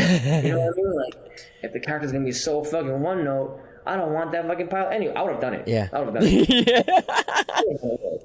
And then I'm on the bus, man. I'm on the bus and I'm about to get off, and then I get a call from my manager, and he goes, "Hey, just wanted to call you about that last audition." You know what I mean? And I was like, "Oh yeah, what about it?" And they're like, "Oh, what happened?" And I was like, "Phew. Like that's not going anywhere." And then they were like, "Oh, okay. Well, let me just patch in your agent, and we can talk about it." And I was like, "All right." And then my agent goes, "Hey Jake, whoa, it's loud. Where are you?" And I was like, "Oh, I'm on the bus right now. I'm going home." And he was like, "Oh, okay. Well, you sound pretty down, but how do you feel about being a TV star?" And I was like, "What are you talking about?" And then my manager was like, "You heard him. How does it feel like to be a TV star?" And I was like, "Single parents?" And he's like, and they were like, yeah, you got it." And I remember I started crying, and then and there's this fucking high school kid in front of me. It was like, "Oh, what the fuck is on with this guy?" You know what I mean? Like, we just started crying out of nowhere. Yeah. And then I got off the bus and I was walking, and they were like, "Yeah." I couldn't even walk. I had to stop and be like, "For real?" And they were like, "Yeah, man. The offer came in. They want you for Miggy. We're gonna now go oh no, the negotiation already happened because it's a test, like before the test happens." And they're like, "Yeah, man, like you're gonna be on the single parents pilot. Like you're it." And then ABC, my execs and my mentors calling me. So I picked up. They're like, "Oh my God, congratulations, da da da." And Ayo was there too and calling. And then afterwards, JJ, the showrunner, calls with Jason Weiner and everyone. And yeah, man, that's how I found out. How surreal. My gosh. Oh my gosh. How that's it's so wonderful to hear that story, just because I know how much hard work you put in for those, how long you were in New York, kind of showing up to each guest star, doing movies. Like I remember seeing you in front cover, and that's another moment where I was like, this person has got the fucking goods. This person knows how to act. They are like, I just kept waiting for that moment for you to happen where, like, obviously you're having these successful moments happen to you, showing up on show after show after show, and I'm watching you closely because it's someone I'm like looking towards. And I remember even like right before I moved to LA, I was like, when I came out, I'm just like trying to like see what this person's doing. I remember having these conversations about the showcase before even the single parents thing happened. And I remember you telling me you're taking the bus. Like, you're like, "Yeah, man, I'm just trying to make this shit work out here." And to see like everything, everything come to fruition, I couldn't have been more happy for you. And it couldn't have felt like more of like just like the right thing, not because of just how talented you are. That's a huge part of it, of course, but more because how much hard work and how journeyman you were, and how much how much work you had put in to get to where you were, and to see you constantly flourish has been like it just makes me so happy. I love when I see people who are good people and are actually talented, who deserve these moments. Like the people who actually, like, it makes me actually like emotional. Think about it, like the people who deserve it. There's a lot of people out here, who are acting who don't deserve it, who they get a lucky shot one way or another. They know somebody, whatever it is, but they didn't go through the trenches. They didn't go through those hard times of, having no money and just taking whatever classes you can pay for at the time. So to hear this for you, it's just so nice. And I think everybody listening, my gosh, what a story. And it makes you feel like it's possible. It makes you feel like, if you can take good direction, it sounds like that's a big part of it. If you can take the direction, you know. Dude, that I remember like the first go at the scene during the test, right? The first literal like go. Jason Weiner goes, okay, cool, that was good. So I think here, do this, and then here make this quicker, and then here that, and then you see JJ, the showrunner, go, oh, and here at the end, maybe we can end it, and then maybe you can add this, just add this one line, and then here, a little bit more like you love this woman, right? And then Liz Merriweather goes, oh, and I have an idea here for one, like 2-3 page scene. That was, and so I was like, okay. So, and then I read it back to them. I read all the notes back to them, and they were like, yeah. And I was like, all right. And you got to take it like that. You got to internalize it all. You can't take 10 minutes. You got to do it in literally like 30 seconds. Right? You got to like be like, okay, cool. Yeah. And it helps when you read it back to them, because then you retain it a little bit better. Oh, okay, cool. So yeah, shit. But then the reason why I was able to apply the notes was because I prepped it so much. I worked on it for hours and hours and hours and hours the night before, to the point where I had friends over reading it with me. I had like 3 friends over reading with me, and they were like, Jake, we gotta go home, man. It's like 2 a.m. And I was like, wait. Let's just go over it a couple more times. Yeah. You know what I mean? They're like, come on, like we gotta get home. And I was like, hold on. But I think, what are some other ways we can do it? What are some possible adjustments that they can come up with? And then the friends were like, well, this could be a possible adjustment. And then we tried it. You know what I mean? And I was like, and dude, we were there for like hours, 5-6 hours, just reading it, going over it and talking about it, going over it, just being like, well, that could be funny. Oh yeah, well, this could be funny, until they didn't want to be there anymore. Yeah.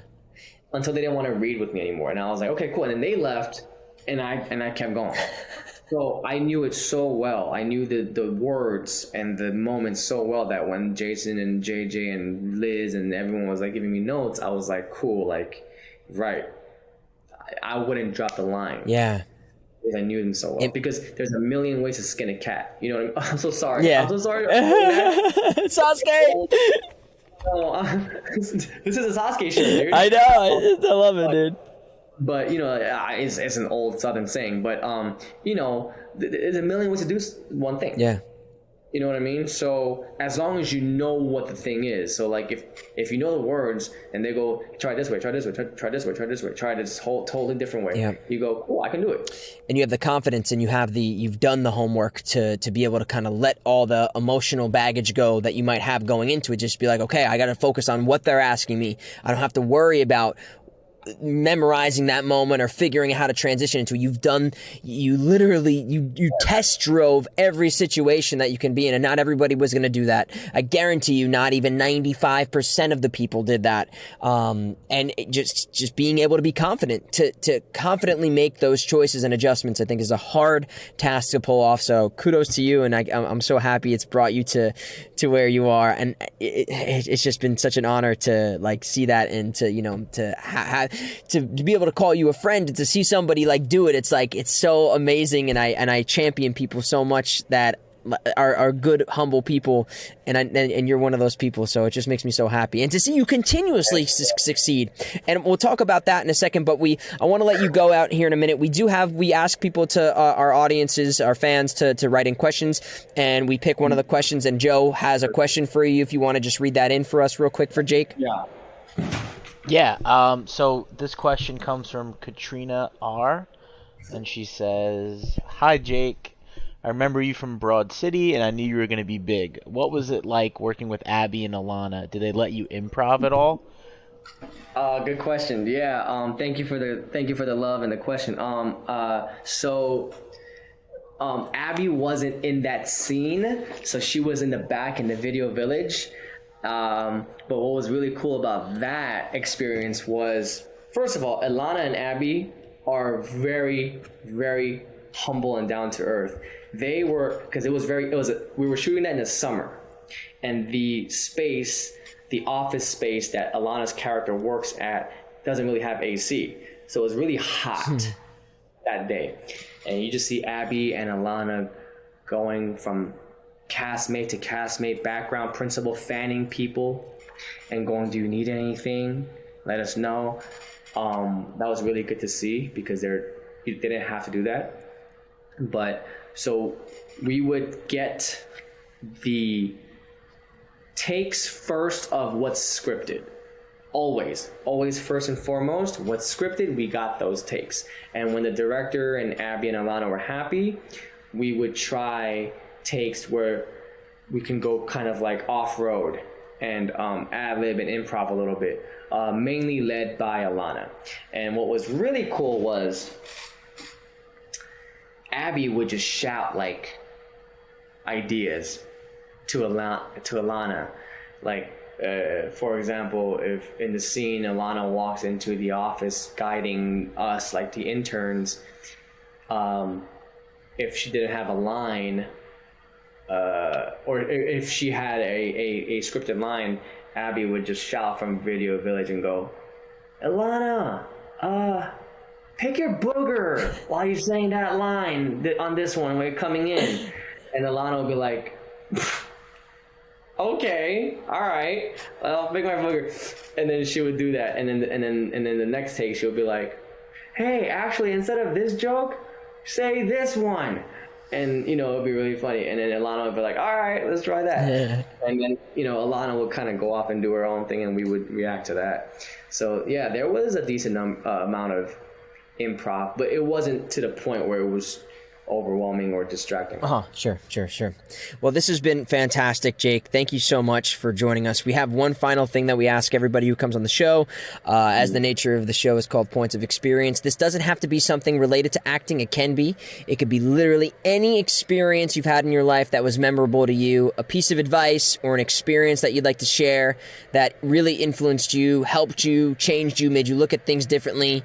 Maybe you met somebody at the beach and they told you, keep your feet on the ground, reach for the stars. Any type of thing that in your life has always stood out to be a memorable experience to you that might help somebody either pursuing this career or just getting through life. Is there a moment that sticks out to you as something that you feel like people would love to hear that we haven't talked about yet?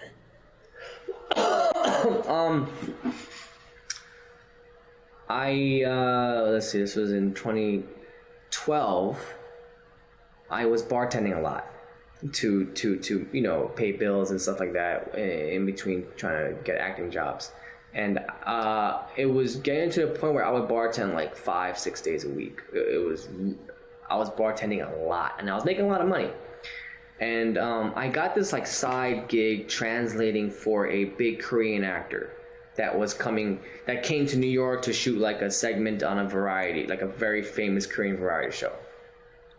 So his name is Jiho. Jiho. That's his name. But I was a translator, so we hung out for like 2-3 days. I was translating. We would hang out and talk and da. And obviously he's like a big actor. I'm starting out, and we got pretty tight. Like at first he was very like standoffish, but we got pretty tight. Yeah, and then so many years later we reconnect. And anyways, so long story short, at the end of our like job, at the end of the job, I guess we went out to dinner as a big group, and he was like, so what's going on? Like, you're an actor, and we were talking about acting that whole night. He was like, the reason why I love doing theater is because I get to play all these different characters that I can never play in TV film, because you get sort of boxed in, and theater allows you to like play really interesting characters. And I said, yeah, I agree, that's, I'm trying to work like you. And he was like, so what are you doing these days? And I said, well, I'm not really doing much. I'm kind of like just working a lot. I bartend a lot. I'm going to bartend now after this, and I'm just trying to make a lot of money so I can like save and pay my bills and basically just make money, and that's all I want to do, and on top of like auditioning and stuff like that. But I don't know, it's not really working out. And he was like, this might sound cliche, but don't worry about the money too much. You know, like just make enough just so that you can get by, but put your energy and your resources and your money into what you love. You love acting, like, then you really have to mean it. You have to act on it. You can't just say you love acting and talk about it, you know, and whatever that means to you. I'm not saying how to spend your money and your time, but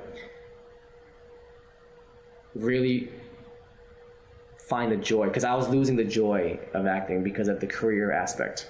And you know, when you're an actor and you can't act or perform, you feel like you're like less than everybody else. Yeah. So he was like, don't worry about the money. If you really enjoy doing what you're doing and you love it and you do everything to do that, the money will come. I guarantee, I promise you. And you know, Gio, he comes from poverty. So for him to say that, you know, it means a lot. And so he was like, trust me, it'll come. Yeah. And I was like, all right. It's just hard to hear this, but all right. You know what I mean? And he was like, I know, but that's the one thing I want to say to you before I leave. And I was like, all right. So that next day, I cut out like half my shifts. I was like, cool. I cut out half my shifts, and I was like, I'll make less money, but I want to, you know, take certain classes. Maybe you remember one-on-one studios. Yeah. Let me like invest in like a 2-week class with like a casting director that I like. Let me watch more shows. Let me go read. You know what I mean? Let me connect with more actors that I really want to, you know, And and that was the end of 2012. A few months later, sure enough, I book my first SAG national commercial, and it happens to be the Best Buy Super Bowl commercial with Amy Poehler, which was a big game changer for me, at least when it comes to like commercials and like certain casting directors knowing who I am. Yeah. Yeah. So that led to another national, which led to like, I got like a string of 3 nationals like within 6 months, which never I was auditioning for national for 2 years. Yeah. Never getting any of it. Not even getting close. I got close to a few, but not. And then I just got boom, like bing, bang, boom. You know what I mean? And then 2013 was when I did front cover, and front cover was cast by the legendary Donna DeSeta. Donna, big commercial casting director. So after Best Buy, she was like, yo, like she finally recognized who I was and was like, I want you to do this IBM commercial with Joe Pitka directing. And then she was like, I also want you to audition for this thing called front cover. You know what I mean? And so, and I remember thinking like, man, is this what Gio meant when he told me like, it couldn't have came true so quickly, right? Like, but I was willing to foolishly take his advice and act on it the next day. Wow. I when he told me like, yo, like, don't worry about money, I could have easily been like, yeah, I'll ease into it. Nope. I'm one of those people that like, if I want to cut something out tomorrow, I cut it out tomorrow. So I went cold turkey, and that's why, you know, it's a good thing I was a fool. And I said, cool, I'll just believe you and I'll do that tomorrow. I literally cut out my bar, and I didn't really have to bartend too much after that. Because the money was coming in. Right? Investing in yourself and trusting yourself, taking the chance on yourself, especially in this career, is so important. And if you don't do it for yourself, it's going to be hard for anybody else to do it for you. Because if you're consuming all your life with these other things, how can you give the time and dedication it takes to compete with the tens of thousands of other people trying to do exactly what you're doing in something that is not a meritocracy, where just because you're the most talented doesn't mean you're going to get the job. You have to keep consuming your life to get any leg up that you can. And that's a beautiful kind of story and a lesson, I think, for us to end on here with, for our listeners. That was, amazing. Jake, anything else people should keep their eyes out coming up? Anything coming out soon or just came out recently that people can watch? What should people tune into? I think Universal has been really fucking quiet about this, but I'm I did a movie called R.I.P.D. 2, which is a sequel to the first R.I.P.D., and that should be coming out on Netflix this fall. I don't know when exactly because they're being so hush-hush about it. Yeah. But that should be coming out on Netflix very soon, and Amazing. It's going to be really good. It's going to be really good. Dude, Yeah. I'm so excited. Jake, everybody, Jake Choi, thank you so much for doing this. I'm so happy to see you. Let's hang out again soon, please. Absolutely. Yeah. And I'll bring all my my Naruto Funko Pops. I'll have to. Oh, dude. Okay, I got a couple. Yeah, They're all over here, man. I got this whole. All right, but I'm gonna show you my favorite one, though. Okay, I'm gonna show you my favorite one. Yeah. This is my favorite one. This is, and then we'll end on this. This is my favorite one. Oh my god. Not the sexy no jutsu. My friend got me that for my birthday a few years ago. The same one who I told from the beginning of the story here that I told he was like in a funk and he was like started watching Naruto. He got me that for my birthday, and that's just how much it had an impact on him. But dude, He went from being in a funk to getting you a Funko. yeah. Amazing, dude. Everybody, Jake, thank you so much for doing this. I'll see you real soon. Absolutely. Jake Choi. God, I'm so happy he did this with us. It's been I moved out here and I saw him right before I moved out here in 2019, and I hadn't seen him since then. So almost 3 years it was since I got to see Jake, and he is just such a genuinely hysterical human being. And if you haven't seen his show Single Parents, you are doing yourself a disservice. It is one of the funniest shows that has ever been on television, single camera comedy style. Like, I have you seen the show, Joe? I adored it. No, I will put that on my list. But I've seen him in. I watched Broad City.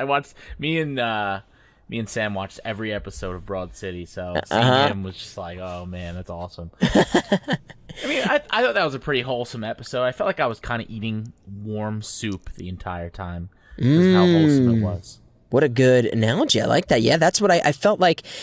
What I was saying to him afterwards was we haven't had someone really talk about that kind of actor going through the pilot experience and getting cast on like a hit network show. Like, to have him discuss that, I'm so glad we got to those moments. Yeah. Because it's a very unique experience that not many actors ever get to experience, and to see him get it, I couldn't be more happy for someone who's more deserving. And he's got the goods. He's a genuine, humble human being.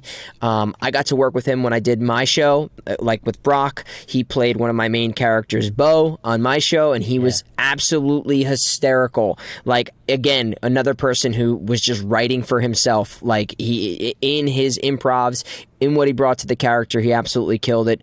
And again, doing like a no money budget web series thing, to me being able to pay him a little bit of money. I had to fly him out from LA at the time, but I knew I wanted him. He was just so good and so funny. He's one of the funniest people and most talented actors I've ever met. And I can't wait to see him get even bigger, because I feel like it's still just the beginning for him. Which is crazy.